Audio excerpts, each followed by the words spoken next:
तो आज की क्लास में करेंगे बेटा हम लोग अपना क्वेश्चन नंबर 84। तो स्टार्ट करते हैं बेटा अपना क्वेश्चन नंबर 84। देखिए क्वेश्चन नंबर 84 में तीन पार्टनर्स है बेटा, नाम है एल एम एन और उनका ओल्ड रेशियो गिवन है बेटा 3:1 का। बैलेंस शीट आपकी गिवन है। इसके बाद इसी डेट पर O was admitted as a partner और न्यू प्रॉफिट शेयरिंग रेशियो हो जाता है बेटा 2:1:1।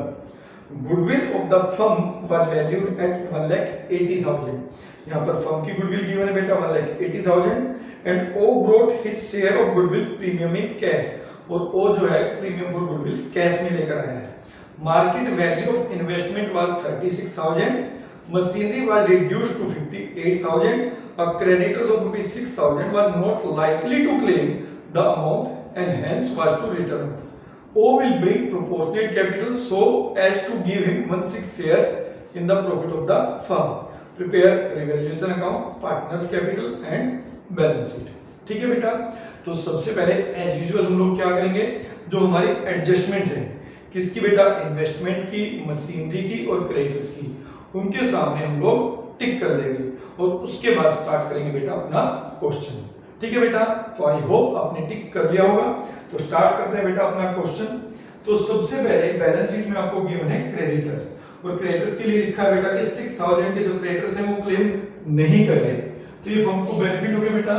तो रिवैल्यूएशन की क्रेडिट साइड में आप लिखेंगे क्रेडिटर्स, अमाउंट में आएगा 6,000 और यहां पर लायबिलिटीज में आप क्रेडिटर 6,000 माइनस करके लिखेंगे। क्रेडिटर्स आपके बुक में दे रखे बेटा 1,68,000 माइनस करना है 6,000, क्रेडिटर्स हो जाएंगे बेटा 1,62,000। ठीक है।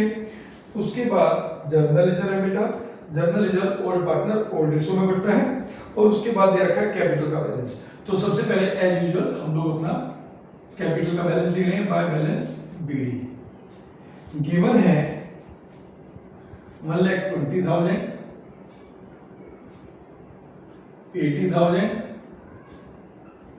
और आपका इसके बाद है 40,000। राइट। अब उसके बाद जो जर्नल रिजर्व है उसको भी ट्रांसफर कर देते हैं। जर्नल रिजर्व को लेके कोई एडजस्टमेंट इस क्वेश्चन में नहीं है। तो 42,000 है, 3:1 का रेशियो है, ओल्ड पार्टनर्स ओल्ड रेशियो में बढ़ जाएगा। तो ये आ जाएगा बेटा 21,000। फिर इसके बाद आएगा बेटा 14,000 और 7,000। तो ये हमने 3:1 की रेशियो में जर्नल रिजर्व को डिस्ट्रीब्यूट कर दिया। तो हमारी लायबिलिटी साइड यहाँ पर खत्म हो जाती है। अब बैंक का बैलेंस है उसको सबसे लास्ट में लेंगे। डेटर्स, डेटर्स को लेके आपकी कोई एडजस्टमेंट नहीं है, तो डेटर्स को हम ऐसे ही लिखेंगे बेटा, बुक वैल्यू पे रिपोर्ट कर देंगे। डेटर्स है आपका 46,000। इसके बाद आपका है स्टॉक 2,20,000 और स्टॉक को लेके भी कोई एडजस्टमेंट नहीं है, तो हम स्टॉक को भी ऐसे के ऐसे ही लिख देंगे बेटा। बुक वैल्यू पे आपकी वैल्यू है 2,20,000।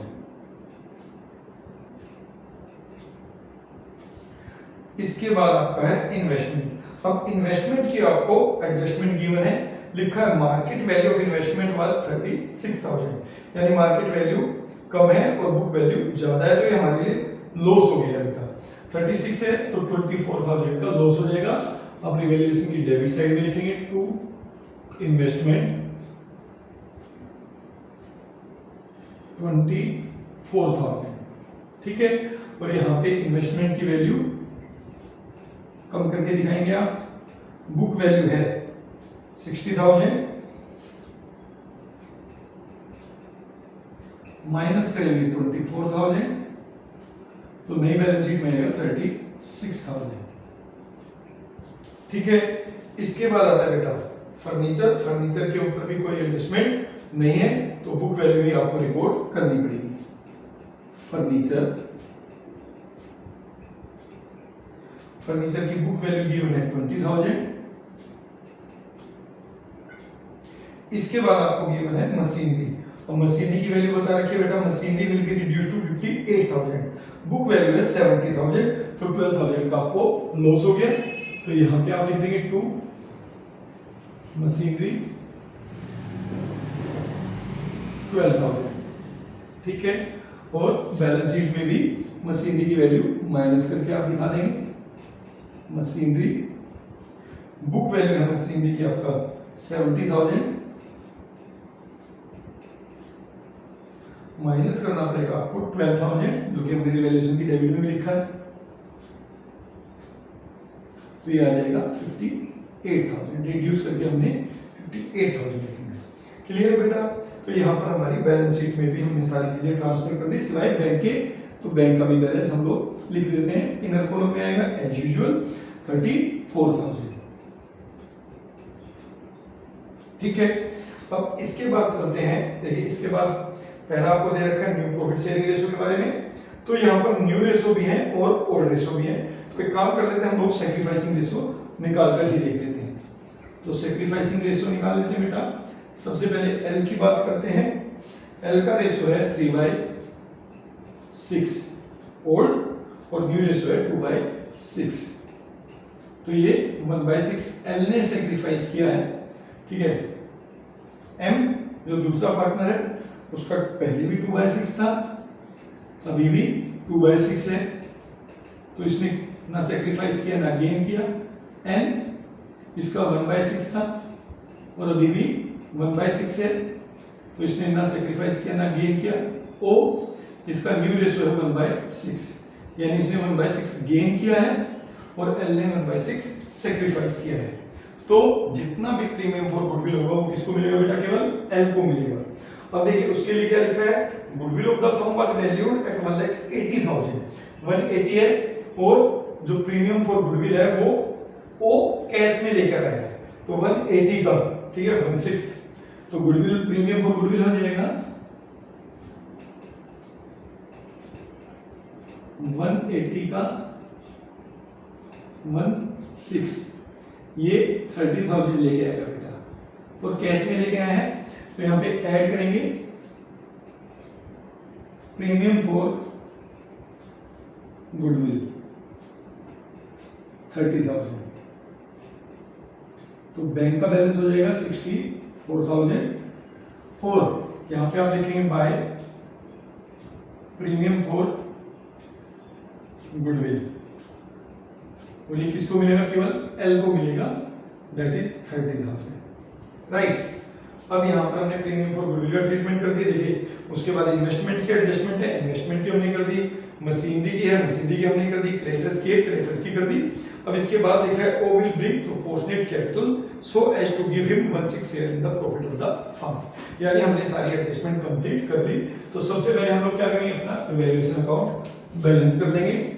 तो ये हो गया बेटा, डेबिट साइड में है 36,000, क्रेडिट साइड में 6,000 है, तो यहां पर लॉस आएगा, लॉस ऑन रिवैल्यूएशंस, वो भी कितना बेटा?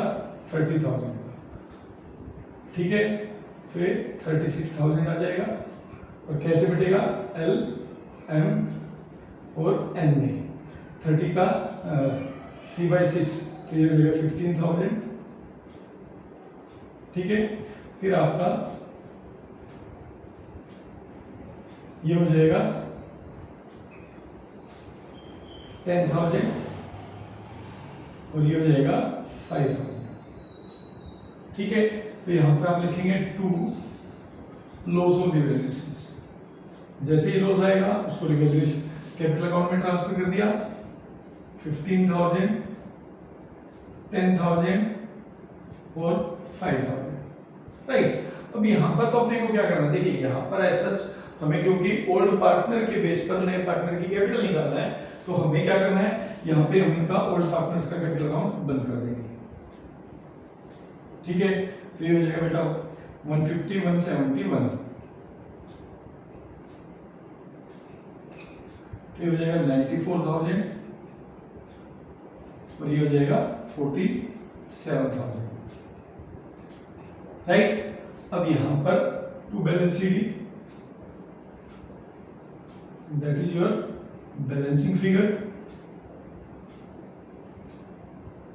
ए का हो जाएगा, सॉरी एल का हो जाएगा 1,56,000, ठीक है। हाँ जी 1,56,000, और यहाँ पे 1,71,000 से आप इसको बंद कर देंगे। ये 94 है, ये हो जाएगा बेटा 84,000, फिर 94 से इसको बंद कर देंगे आप। और ये 47,000 है, तो हो जाएगा 42,000, ठीक है। और ये 47,000 से आप इसको बंद कर देंगे, ठीक है। हम ये बंद कर दिया। अब बना लेते हैं अपना वर्किंग नोट, ठीक है। हम कैलकुलेट करेंगे ओ की कैपिटल्स। तो सबसे पहले हम लिखेंगे let profit is equal to 1 O share equal to 1/6, remaining share equal to 5/6 for 5/6 shares. Capital of the firm is equal to 1,56,000 plus 84,000 plus 42,000, ठीक है। तो बेटा 230 240 हो गया, 282,000, 2,82,000, ठीक है। ये 5/6 के लिए है, तो यहाँ पर ये 5/6 के लिए है, तो फर्म की कैपिटल हो जाएगी बेटा 2,82,000 इंटू में 6/5, और यहाँ पे ओ शेयर्स ऑफ कैपिटल हो जाएगा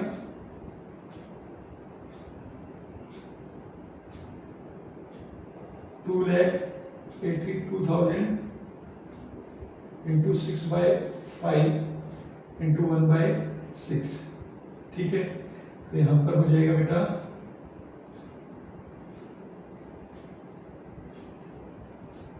56,400, ठीक है। ये वो कैपिटल है जो वो लेकर आएगा, तो एक बार चेक कर लेते हैं। 56,400, बिल्कुल ठीक है। तो आप यहाँ पे लिख देंगे बाय बैंक अकाउंट, और ओ की कैपिटल बढ़ा देंगे बेटा 56,400 से, और यहाँ पे इसको ऐड भी कर देंगे, ऐड ऑल कैपिटल 56,400, राइट। तो ये हो जाएगा बेटा 1,20,400, और यहाँ पे अब इसको टोटल कर देंगे, और यहाँ पे लेके आएंगे आप कैपिटल का बैलेंस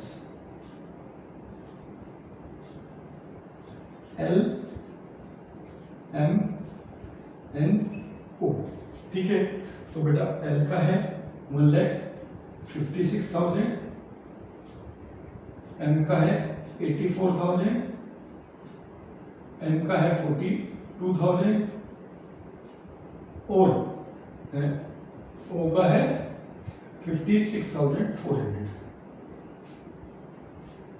ठीक है। तो ये आपका जो टोटल आएगा, टोटल कितना आएगा 2,82,000, तो ये था बेटा, और ये हो गया आपको 6 2 8 3,38,400, 3,38,400 रुपये, ठीक है। अब यहाँ पे आप इसका टोटल कर देंगे, और जैसे ही आप यहाँ पे इसका टोटल करेंगे आपकी बैलेंस शीट मैच हो जाएगी, ठीक है बेटा। तो ये था आपका क्वेश्चन नंबर 84, ठीक है। आई होप आपको ये बहुत अच्छे से समझ में आया होगा। अगर अच्छे से समझ में आया है तो इस वीडियो को शेयर जरूर करें, ठीक है। नए हैं तो चैनल को सब्सक्राइब करें।